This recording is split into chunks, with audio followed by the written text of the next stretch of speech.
ആകാശവാണി. നമസ്കാരം. വാർത്തകൾ വായിക്കുന്നത് കരോൾ ത്രേസ്യാമ്മ അബ്രഹാം.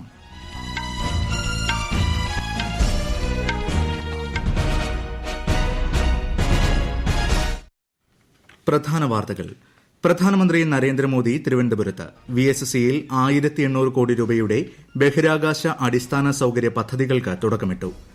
ഗഗൻയാൻ ദൌത്യത്തിലെ ബഹിരാകാശ സഞ്ചാരികളുടെ പേരുകൾ പ്രധാനമന്ത്രി പ്രഖ്യാപിച്ചു.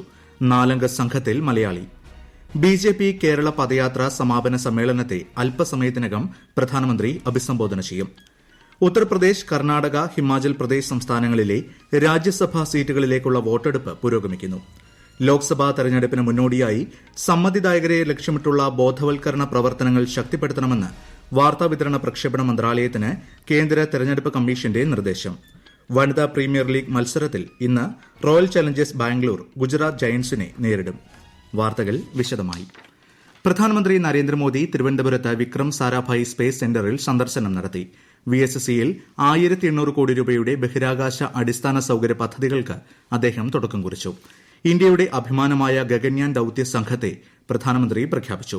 കേരളത്തിന് അഭിമാനമായി സംഘത്തലവൻ പ്രശാന്ത് ബാലകൃഷ്ണൻ നായർ പാലക്കാട് നെന്മാറ സ്വദേശിയാണ്.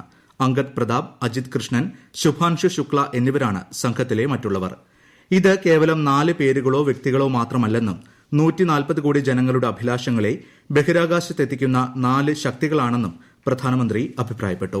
ഗ്ലോബൽ ഓർഡർ में भारत अपना स्पेस लगातार बड़ा बना रहा है और ये हमारे स्पेस प्रोग्राम में भी साफ साफ दिखाई दे रहा है. अब विक्रम साराभाई स्पेस सेंटर में हम सभी एक और ऐतिहासिक सफर के साक्षी बन रहे हैं. अब से कुछ देर पहले देश पहली बार अपने 4 गगनयान यात्रियों से परिचित हुआ. ये सिर्फ 4 नाम और 4 इंसान नहीं है, ये 140 करोड़ एस्पिरेशंस को स्पेस में ले जाने वाली 4 शक्तियां हैं. लेकिन इस बार टाइम भी हमारा है, काउंट डाउन भी हमारा है और रॉकेट भी हमारा है. ഇന്ത്യൻ ബഹിരാകാശ മേഖലയ്ക്ക് ആഗോള നിലവാരമുള്ള സാങ്കേതിക വിദ്യകൾ ഉറപ്പുവരുത്തുന്ന 1800 കോടി രൂപയുടെ 3 അടിസ്ഥാന സൌകര്യ പദ്ധതികളാണ് പ്രധാനമന്ത്രി നരേന്ദ്രമോദി ഉദ്ഘാടനം ചെയ്തത്. ശ്രീഹരിക്കോട്ടയിലെ PSLV ഇന്റഗ്രേഷൻ സംവിധാനം, മഹേന്ദ്രഗിരി സെമി ക്രയോജനിക് ടെസ്റ്റ് സംവിധാനം, VSCയിലെ ട്രൈസോണിക് വിൻഡ് ടണൽ എന്നിവ ഇതിൽ ഉൾപ്പെടുന്നു.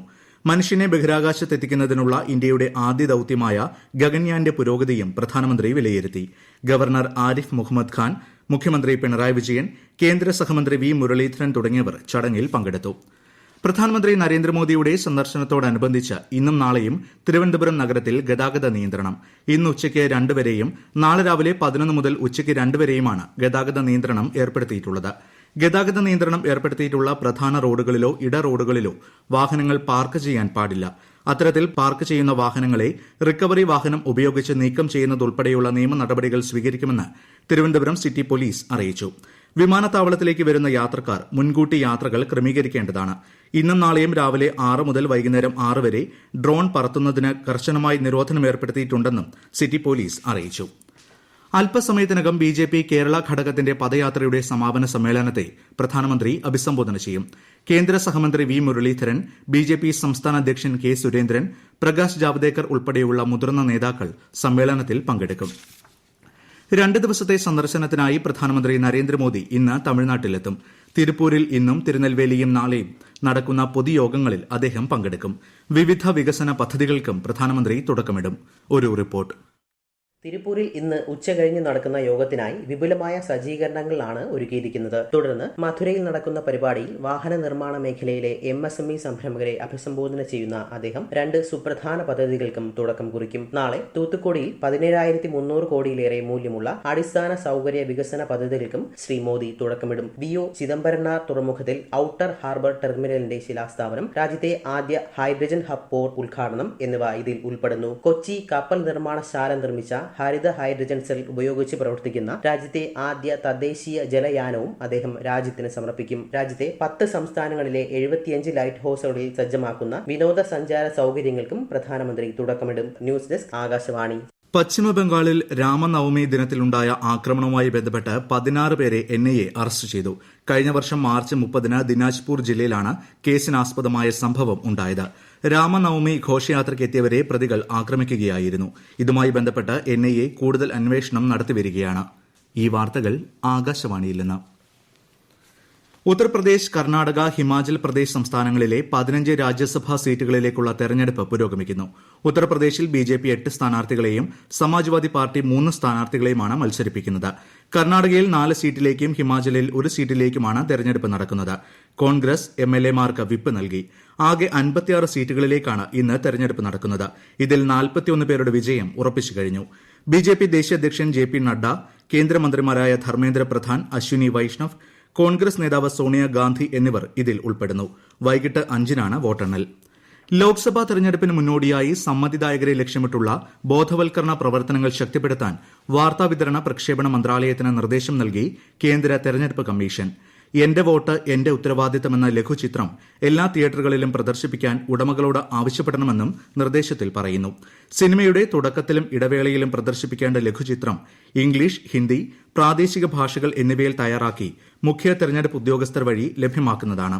രാജ്യത്തെ സമ്മതിദായകരെ ബോധവൽക്കരിക്കുന്നത് ലക്ഷ്യമിട്ട് ആകാശവാണിയും ദൂരദർശനും പ്രത്യേകം പരിപാടികൾ പ്രക്ഷേപണം ചെയ്യണമെന്നും കമ്മീഷന്റെ നിർദ്ദേശത്തിൽ പറയുന്നു. മേരാ പഹ്ലാ വോട്ട് ദേശിക്കേലിയെ പ്രചാരണ പരിപാടിയിൽ എല്ലാ വിഭാഗം ജനങ്ങളും പങ്കെടുക്കണമെന്ന് കേന്ദ്ര വാർത്താവിതരണ പ്രക്ഷേപണ വകുപ്പ് മന്ത്രി അനുരാഗ് സിംഗ് ഠാക്കൂർ. അടുത്തുവരുന്ന തെരഞ്ഞെടുപ്പുകളിൽ തങ്ങളുടെ വോട്ടവകാശം വിനിയോഗിക്കാൻ യുവജനങ്ങളെ പ്രേരിപ്പിക്കണമെന്നും അദ്ദേഹം പറഞ്ഞു. പരിപാടിയുടെ ഗീതം മന്ത്രി സമൂഹമാധ്യമത്തിൽ പങ്കിട്ടു. ആദ്യ പേജൽ സർവേക്ഷൺ പുരസ്കാരങ്ങൾ രാഷ്ട്രപതി ദ്രൌപദി മുർമു മാർച്ച് 5-ന് ന്യൂഡൽഹിയിൽ വിതരണം ചെയ്യും. ജലവിഭവ മേഖലയിൽ മികവ് പുലർത്തിയ നഗരങ്ങൾക്കും സംസ്ഥാനങ്ങൾക്കും പുരസ്കാരം നൽകുമെന്ന് കേന്ദ്ര ഭവന നഗരകാര്യ മന്ത്രാലയം അറിയിച്ചു. രാജ്യത്തെ സ്റ്റാർട്ടപ്പുകൾ, ഫിൻടെക് കമ്പനികൾ എന്നിവയുമായി RBI പ്രതിമാസ യോഗം ചേരണമെന്ന് ധനമന്ത്രി നിർമ്മല സീതാരാമൻ. രാജ്യത്തെ 50 മുൻനിര സ്റ്റാർട്ടപ്പുകൾ, ഫിൻടെക് കമ്പനികൾ എന്നിവയുടെ നേതൃത്വവുമായി ഇന്നലെ ആശയവിനിമയം നടത്തുകയായിരുന്നു മന്ത്രി. ഈ സംരംഭങ്ങൾ രൂപപ്പെടുത്തുന്ന നവീന പരിഹാരങ്ങൾ രാജ്യത്തെ സാമ്പത്തിക സേവന രംഗത്തിന് ആവശ്യമെന്ന് വിലയിരുത്തിയ ധനമന്ത്രി, എന്നാൽ നിലവിലെ ചട്ടങ്ങൾ കൃത്യമായി പാലിക്കപ്പെടുന്നുണ്ടെന്ന് ഉറപ്പാക്കണമെന്നും ഓർമ്മിപ്പിച്ചു. രാജ്യത്തെ വ്യാപാര സൌഹൃദമാക്കുന്നതിനും ഉപഭോക്താക്കൾക്ക് മെച്ചപ്പെട്ട സാഹചര്യങ്ങൾ നൽകുന്നതിനും സഹായിക്കുന്ന നിർദ്ദേശങ്ങളും ശ്രീമതി നിർമ്മല സീതാരാമൻ ആരാഞ്ഞു. അരുണാചൽ പ്രദേശിൽ തവാങ്ങിൽ സെല തുരങ്കം പ്രധാനമന്ത്രി നരേന്ദ്രമോദി അടുത്ത മാസം 9-ന് ഉദ്ഘാടനം ചെയ്യും. ഉപമുഖ്യമന്ത്രി ചൌന മെയിനാണ് ഇക്കാര്യം അറിയിച്ചത്. 2 തുരങ്കങ്ങളും 8.78 കിലോമീറ്റർ അപ്രോച്ച് റോഡും ഉൾപ്പെടുന്നതാണ് പദ്ധതി. നിർമ്മാണം പൂർത്തിയാകുമ്പോൾ 13,000 അടി ഉയരത്തിൽ 2 തുരങ്കങ്ങളുള്ള ലോകത്തെ ഏറ്റവും ദൈർഘ്യമേറിയ പാതയാകും ഇത്. കേന്ദ്ര പദ്ധതികൾ ജനങ്ങളിലേക്ക് എത്തിക്കുന്ന വികസിത് ഭാരത് സങ്കല്പ് യാത്രയുടെ 2ാം ഘട്ടം തിരുവനന്തപുരം, കോഴിക്കോട് ജില്ലകളിൽ തുടരുന്നു. തിരുവനന്തപുരത്ത് ഇന്ന് പനവിള, മുടവൻമുകൾ എന്നിവിടങ്ങളിൽ പര്യടനം നടക്കുന്നു. കോഴിക്കോട് മലാപ്പറമ്പിലാണ് ഇന്നത്തെ പര്യടനം. ലോക വ്യാപാര സംഘടനയുടെ 13ാമത് മന്ത്രിതല സമ്മേളനം അബുദാബിയിൽ ആരംഭിച്ചു. കിഴക്കൻ തിമോർ, കോമറോസ് എന്നീ രാജ്യങ്ങൾ ആദ്യ ദിനം സംഘടനയിൽ അംഗങ്ങളായി. സുസ്ഥിര വികസനവും വ്യാവസായികവൽക്കരണവും ഉൾപ്പെടെ ലോക വ്യാപാര സംഘടനയുടെ ഭാവി പരിപാടികൾ ചർച്ച ചെയ്യുന്നുണ്ട്. വികസ്വര രാജ്യങ്ങളുടെ ആശങ്കകൾക്കും പരിഹാരം കാണണമെന്ന് ഇന്ത്യ ആവശ്യപ്പെട്ടു. കഴിഞ്ഞ വർഷം ഇസ്രായേലിൽ ഹമാസ് നടത്തിയ ആക്രമണത്തെ വിദേശകാര്യമന്ത്രി എസ് ജയശങ്കർ അപലപിച്ചു. UN മനുഷ്യാവകാശ കൌൺസിലിന്റെ 55ാമത് യോഗത്തിൽ സംസാരിക്കുകയായിരുന്നു അദ്ദേഹം. വനിതാ പ്രീമിയർ ലീഗ് മത്സരത്തിൽ ഇന്ന് റോയൽ ചലഞ്ചേഴ്സ് ബാംഗ്ലൂർ ഗുജറാത്ത് ജയന്റ്സിനെ നേരിടും. രാത്രി 7:30-ന് ബംഗളൂരുവിലെ എം ചിന്നസ്വാമി സ്റ്റേഡിയത്തിലാണ് മത്സരം. സന്തോഷ് ട്രോഫി ഫുട്ബോളിൽ നാളെ കേരളം അരുണാചൽ പ്രദേശിനെ നേരിടും. കഴിഞ്ഞ മത്സരത്തിൽ മേഘാലയയോട് സമനില വഴങ്ങിയ കേരളത്തിന് ക്വാർട്ടർ ഉറപ്പിക്കുന്നതിന് നാളത്തെ മത്സരം നിർണായകമാണ്. തുർക്കി വനിതാ ഫുട്ബോൾ ടൂർണമെന്റിൽ ഇന്ത്യ ഇന്ന് കൊസവോയുമായി ഏറ്റുമുട്ടും. അലന്യ ഗോൾഡ് സിറ്റി സ്പോർട്സ് കോംപ്ലക്സിലാണ് മത്സരം. പ്രധാന വാർത്തകൾ വീണ്ടും. പ്രധാനമന്ത്രി നരേന്ദ്രമോദി തിരുവനന്തപുരത്ത് VSCയിൽ 1800 കോടി രൂപയുടെ ബഹിരാകാശ അടിസ്ഥാന സൌകര്യ പദ്ധതികൾക്ക് തുടക്കമിട്ടു. ഗഗൻയാൻ ദൌത്യത്തിലെ ബഹിരാകാശ സഞ്ചാരികളുടെ പേരുകൾ പ്രധാനമന്ത്രി പ്രഖ്യാപിച്ചു. 4-അംഗ സംഘത്തിൽ മലയാളിയും. BJP കേരള പദയാത്ര സമാപന സമ്മേളനത്തെ അല്പസമയത്തിനകം പ്രധാനമന്ത്രി അഭിസംബോധന ചെയ്യും.